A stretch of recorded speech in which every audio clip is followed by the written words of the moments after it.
Good morning, and welcome to Mirador Television, broadcasting in Lewes, in East Sussex, in the United Kingdom, and from the White Hart Hotel, the historic hotel, which has a sign outside, and historically correct, is the cradle of American independence. So there you are. There's where Tom Paine wrote The Rights of Man before taking off for the colonies, persuading the colonists that neither the king nor parliament was going to come to their aid in terms of taxes, and that if they wanted to ease their burden, then it's about time they pick up their muskets. So pick up your muskets, Sam, and they did, and that history tells the rest. And this is where it all started. So look at that ceiling. Look at those beams that you can see in this particular room, and taste a little bit of history. A little bit of history. Yes, indeed. Now we have a fairly diverse set of front pages at the newspapers this morning. So we'll go down to them and we'll go through them and we'll try to follow what it is that we following. So the first story is from the Daily Telegraph, which actually is once again, it seems to me, the Telegraph as a paper really is once again getting involved in the domesticity of what's happening to us at the moment, and ignoring so many of the factors around the world that are bearing down on us as a nation. But there you are, that's its choice. And its headline is Rob, is high standards don't make you a bully. And he's talking about being sacked as the deputy prime minister because of charges of bullying. What he's saying is it wasn't bullying at all. What I was doing is I was expecting my staff to work hard and diligently and properly. He said it's possible to set high standards without staff being bullied, and he insists he has behaved professionally at all times. The Deputy Prime Minister defends his management style following allegations of bullying from some civil servants. Whoop-de-doo, whoop-de-doo, whoop-de-doo, whoop-de-doo. And now we go immediately to the Sun, because the Sun is taking the issue of Nicola bully quite seriously. It says, was she swept out to sea? It leads to the search for missing Nicola Bulley being moved to the sea on Thursday. That's the search being moved to the sea. And officers searched Morecambe Bay and the possibility she had been swept 20 miles en route. It's emerged she was last spotted nearly 2 hours before the police were called, the papers reports. And the theory that she may still have been fallen foul of some villain is still very much in the forefront.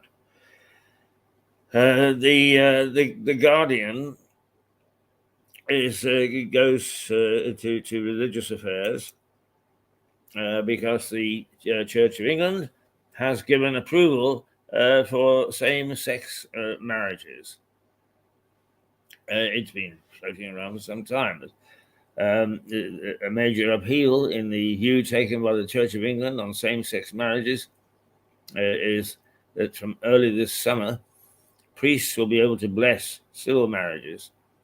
There is also room on the front page to mark the passing of legendary songwriter Burt Bacharach.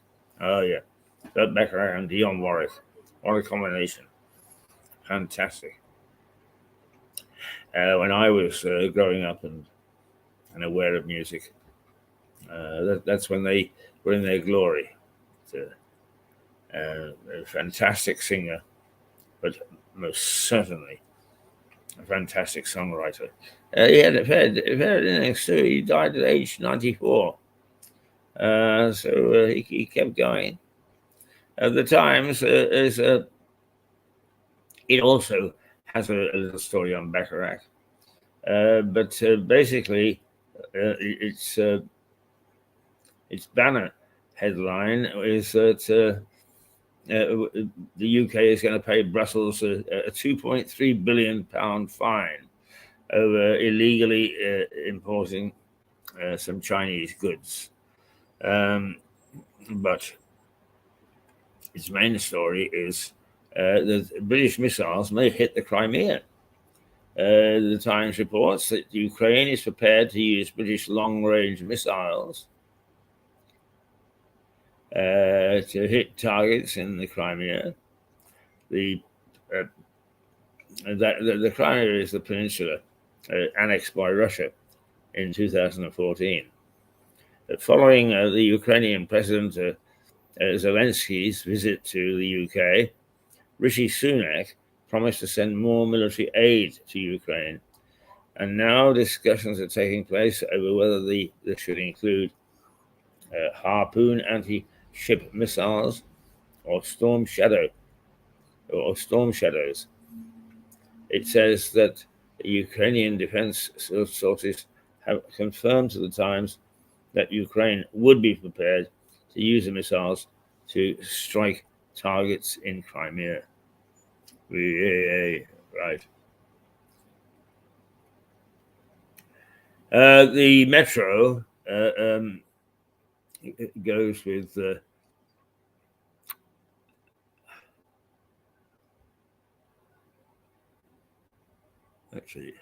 yes.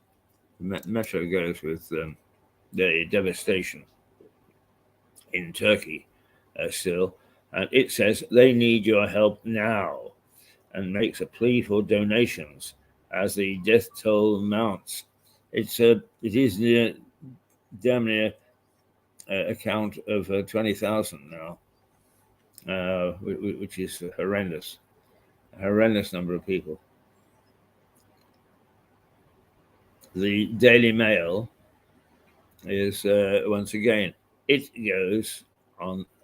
Well, it has a banner on Nicola, and it's now the search for Nicola moves to the sea. But its main story is political, and it asks, when will the Treasury get the message over tax? And Mail reports that the Treasury was under pressure last night to cut taxes after AstraZeneca, the big drugs company, criticised how expensive it was to do business in the UK. The global giant said it was building a plant in the Republic of Ireland and not in the UK because of discouraging taxes. The paper notes that the call for lower corporate taxes comes a month before the Chancellor's spring budget. So, still a hassle on shall we, shan't we, shall we tax, shan't we tax. I mean, Jeremy Hunt was very specific and very firm about some of the things he was going to do, but he's come under enormous pressure in the meantime. The Financial Times, it stays with it stays on the business field. Is Peltz.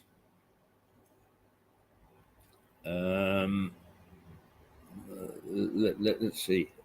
Make sure we get it right. It's a corporate battle at Disney, which has resulted in restructuring and the loss of 7,000 jobs after action by an investor. The paper reports Nelson Peltz has declared the proxy fight is over after securing changes at the company. Now, I for one reason or another, had a look at AT&T, a couple of years ago, who actually had bought Disney. So whether in fact AT&T is the investor that has sought changes, I don't know. I am sufficiently interested in that particular story to go and take a deeper look at it. But it is one of several key business stories that the paper covers. Yeah. Now, here's one that's close to my heart, because at long last somebody has decided to do something. The Daily Express. Greedy banks blasted over savings rates. The Express says there's anger is growing because greedy banks are refusing to pass on higher interest rates to savers. The cost of mortgages has increased, but saving rates have not kept pace. It reports that the co-founder of Savings Champion, .co.uk, which is a bit of a watchdog, I think, it says this shoddy behavior is nothing new. And indeed, I have been urging on this program, and see my face so that you know I'm not hiding behind a banner. On this program, I have been accusing the banks, the retail banks, of dreadful, well, not only the banks, but the whole of the retail financial sector, of dreadful practices, not least of which is the way that they actually treat people who have overdrafts, treat people who have credit cards with them, and so on. And first of all, exorbitant rates, 27, 28, 29% on credit cards. As the Express has pointed out, not much interest on savings accounts. But it's the bullying nature of these institutions, led, I may say, by a foreign institution,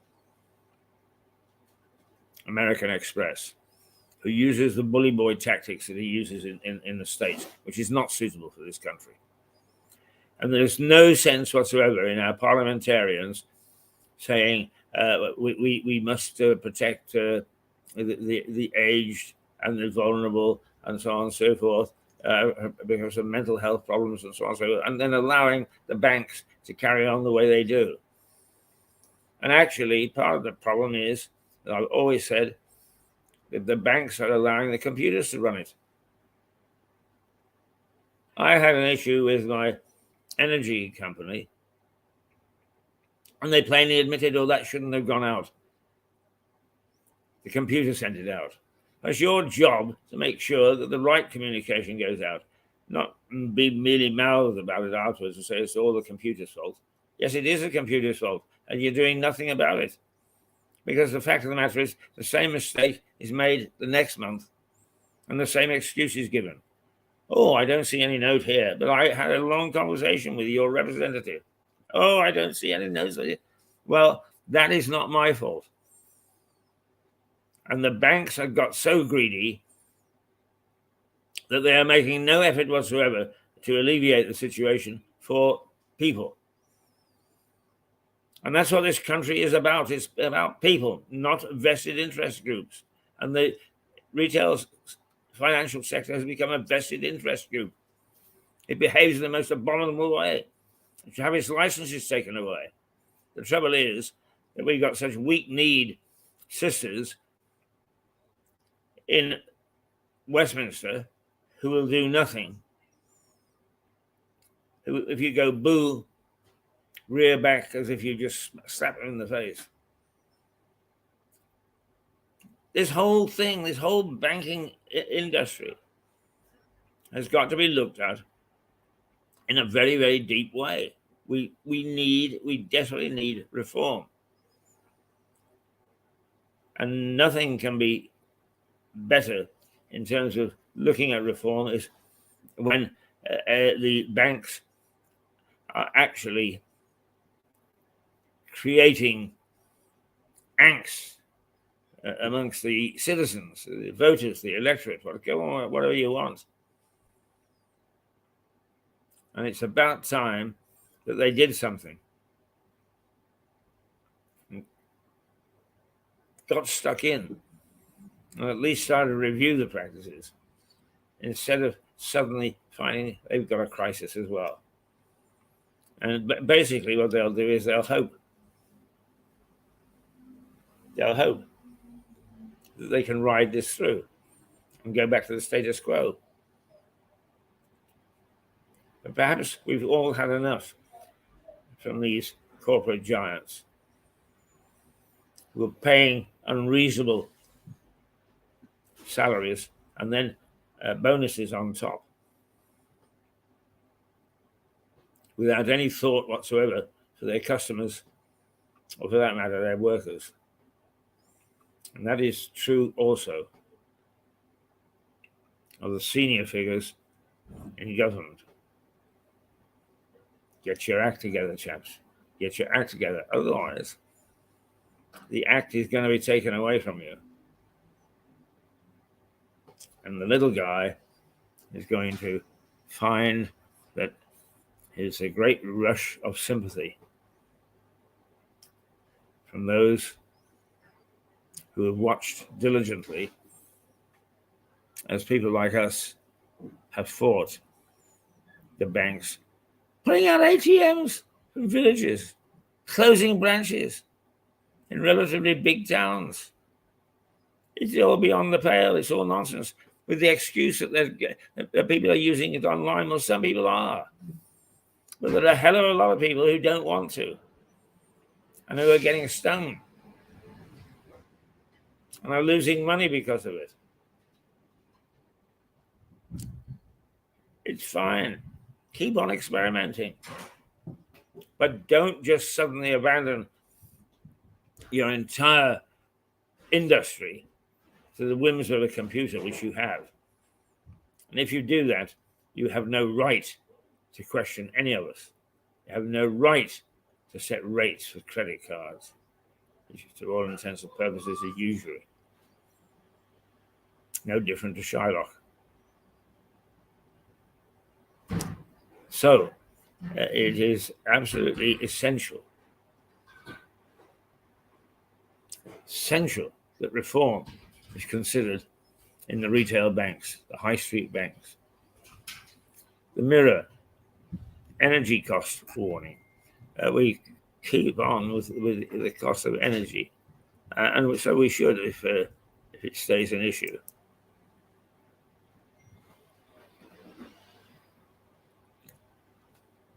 The money guru of television, Martin Lewis, he says that the Tories plan to axe the price cap in April is sheer lunacy. and will do irreparable harm. He says it would be a national act of harm, and the Conservative plans to increase the limit on a typical family's energy costs from $2,500 a year to $3,000 in April is inexcusable. And quite right he is too. Daily Star, good old Daily Star. It says vote chuckle, and it always gives me a chuckle. I love looking at the headlines of the Daily Star. But this time it's self-prophesying. It says, end cancel culture, which is turning comedians dull. More TV shows like Fawlty Towers, reboot to cheer us up. And a funny man wants to DJ at Glasgow and vows to never retire. Those are his key headlines. The idea really is that we've got to start to take some of the woe away from our daily living, and I'm absolutely behind them on that. Because what will happen is there'll be a fight and a discussion on how you do it. Well, right. Let's now just take a look at one or two of the local stories. There's some interesting ones this morning.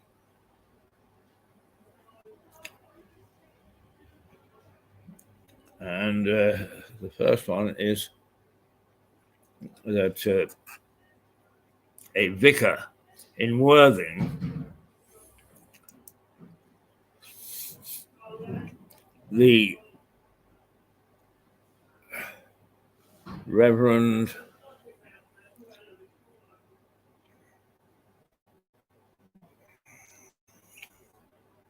David Renshaw, has been convicted of having over 20,000 indecent pictures on his computer. He was found guilty of 8 offences following a trial which concluded at Hove Crown Court this last Tuesday. Along with possessing and making indecent images of children, he also had images portraying sexual acts with animals, namely dogs and horses. The 63-year-old came to the attention of authorities in June 2019 after an illegal image was identified on a film sharing website in New Zealand.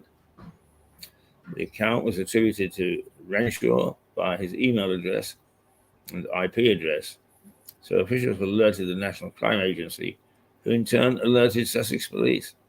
Officers then searched his home after securing a warrant.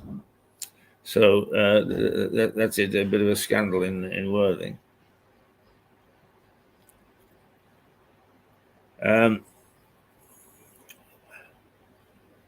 Now,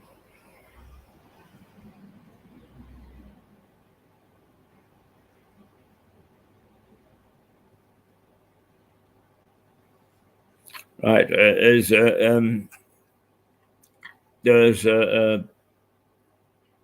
what is being alleged as a race crime in Battle,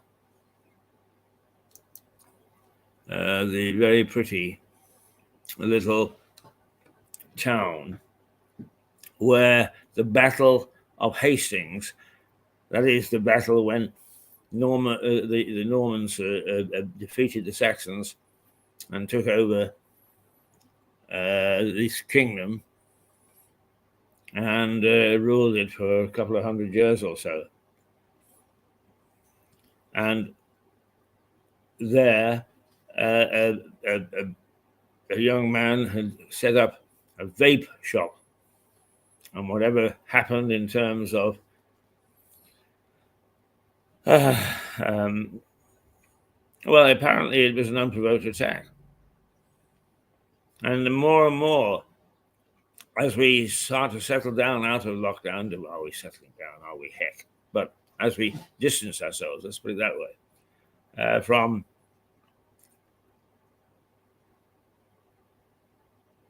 lockdown, we're getting more and more violence. And this one is the sister of the man attacked said you couldn't actually recognize his face. You couldn't recognize his face. And we really need to take far more interest in what's going on the streets. Yes, I know cybercrime is very threatening, but you can't abandon one set of crimes because you need to concentrate on another. What you then do is you abandon certain commitments to looking after our community, our society. And the fact that this sort of thing can happen is a non-starter, absolutely non-starter. West Sussex Road remains shut after a crash led to cement mixer in a car bursting into flames. I don't think that we've got a picture of that. What the hell? It's a cement mixer bursting into flames, isn't it? I'm not sure. Now, Sussex police are appealing to us all to keep our eye open for this man. He is called Sam Bullen. He's wanted for failing to attend court, to face charges of affray, criminal damage, and possession of an offensive weapon. Police say he has information about a serious assault in Angmering. They've launched an appeal to find this wanted man with a serious assault in that series of crimes that I've just read out. The incident took place in Station Road, Angmering, at around 10:30 p.m. on August the 6th. Officers say Bullen may have information that can assist their investigation. Bullen is also wanted for being failing to attend court. He faced the charges of affray, criminal damage, and possession of an offensive weapon yesterday. Aye, right. Now, where do we go? As usual, trying to get back to places. They really do make it very difficult. No, so all we can do is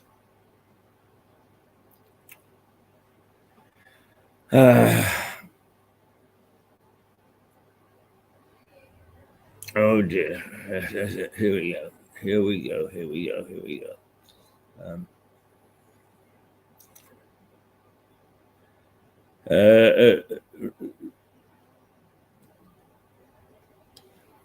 Arrest after man seriously injured. Here we go again, some more crime. Man arrested after victim suffered serious injury in a stabbing. Safeguarding ineffective as primary school rated inadequate by Ofsted. And that, I think, is in Worthing as well. Or Rusper. We said yesterday Rusper. We're not quite sure where Rusper is. For those of you who live in or near Rusper, will know. So, pass on to the rest of us.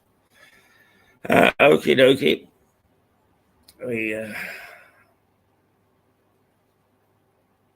That's more or less the roundup. Now, how about the weather? As long as we're together. At the moment, it is -1. It is -1. It's going to go up to about 5 or 6 today. Mild breeze again. But that mild breeze can make it feel quite cold, so do wrap up. It was not warm, as I can tell you, at 9, yes, 8 o'clock, sorry, or 7:30 actually is when I actually set out. It was not that pleasant. It was still cold. But you can't knock either the lovely sunsets, sunrises that you get at the moment, or the basic weather, because it's quite cheerful. It's quite nice. It's quite cold. So basically, that is the news as covered by the newspapers.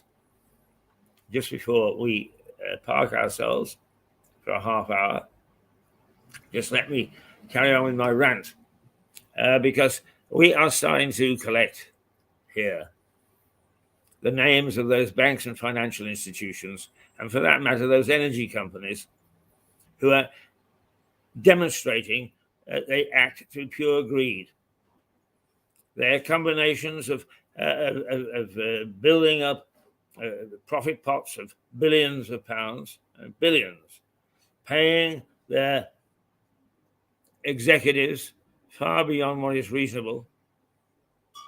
And normally the argument is, yes, but these people are special and you need to attract them. Well, they're not doing anything except chopping off services like ATMs and closing branches. Well, Dr. Beeching did that with the trains in the 1960s. And it's an easy way, an easy option, except it comes back to bite you in the ass. And the financial sector, that's exactly what it's doing. It's laying a trap for itself. But in the meantime, we have to suffer. We have to suffer lack of staff. You go into your local, I mean, I had a ludicrous situation about a year ago now, but nonetheless, it's the sort of thing that can still happen. And some friends and colleagues, including Stuart Dolby, our energy correspondent, is you go in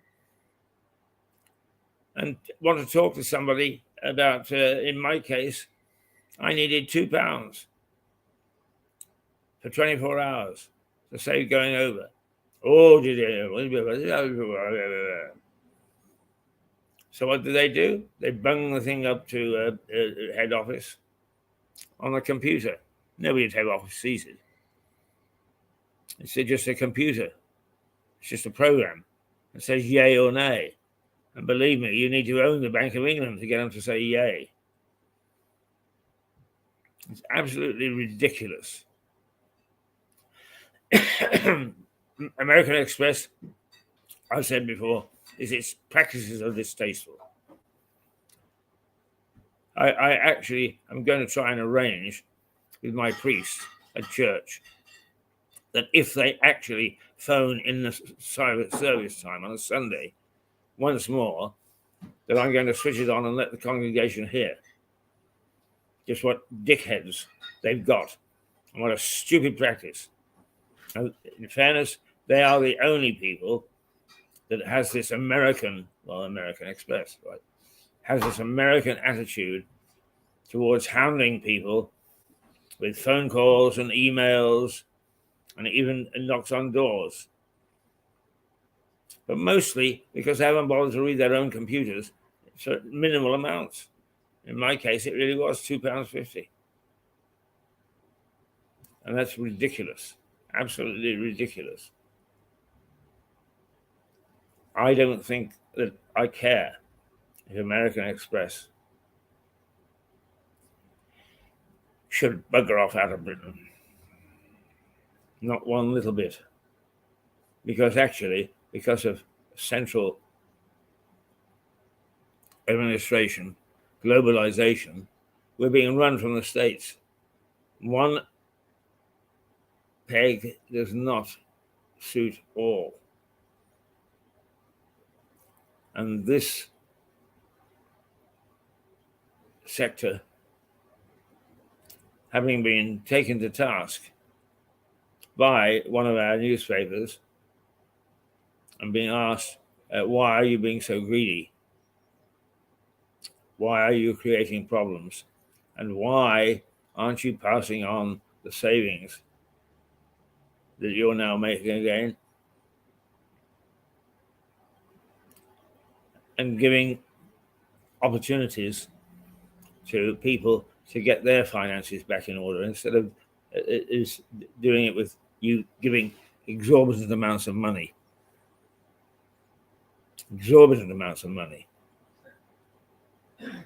to your senior staff for doing what?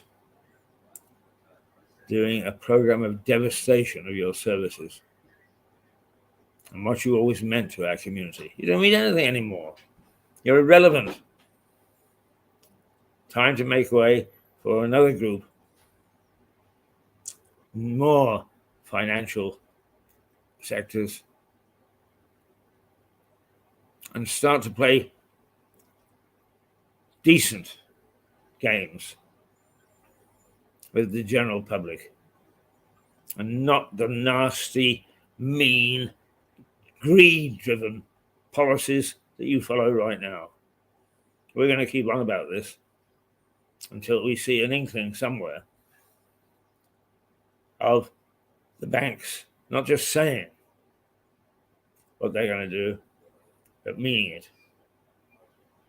Then, at long last, we could get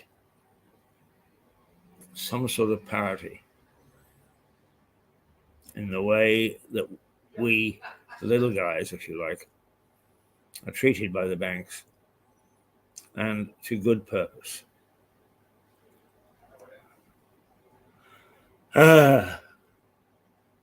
Well, that's it for the moment. It is now 6 minutes past 9. We've gone over 6 minutes over our allotted time, but I'm not too worried about that. What we will now do is say toodle pip for a minute or two. Oh, no, not a minute or two, for half an hour. And then we will be back with another episode of The Bloody Past of a Tiny Town. And then hopefully at 10 o'clock, we'll have Melissa Conti from America letting us know what's going on there. All right. So isn't it time that we actually took a little bit of a break? I think it is. Yes. Why not? I think it is. And just to keep us, as I say, on the straight and narrow. Here we go. Toodle pip for the moment. We'll be back at 9:30. Bye-bye.